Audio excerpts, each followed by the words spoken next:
Powered by the Montana Television Network. The 10 o'clock news continues on KPAX, Montana's news leader. The anniversary is coming up of a savage murder in Butte, Montana, which remains unsolved after more than 20 years.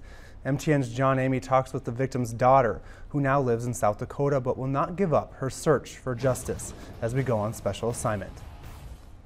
November 29th, 1994 is a day Jennifer McPhee will never forget. I remember everything about that day like it was yesterday.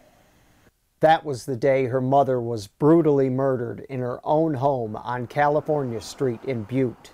For 23 years, the crime has remained unsolved. The day she was murdered, 41-year-old Julian Stallman had left work about 1 p.m. at a restaurant on Harrison Avenue. She stopped at 2 stores before returning to her home. It was there, police suspect, maybe about 3:30 in the afternoon, she was stabbed to death.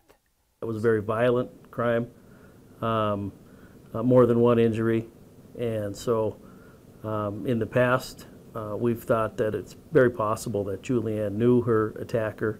It's baffling that such a bloody crime in the middle of the day could go unnoticed.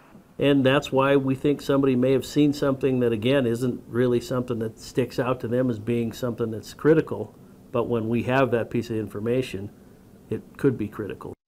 Jennifer says she's very much aware that the person who committed this violent crime against her mother is likely still alive. But she said she has no fear of that, and she will continue her very public search to bring her mother's killer to justice. I'm not going away, and I'm not afraid of them. I've never been afraid.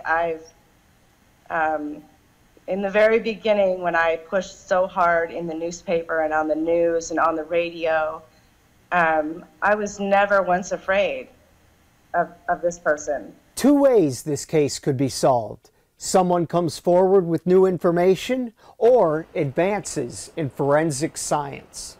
Science continues to get better and better, and it may be there's some evidence there that we've missed, that new technology comes forward and we can use that new technology to analyze that evidence even further.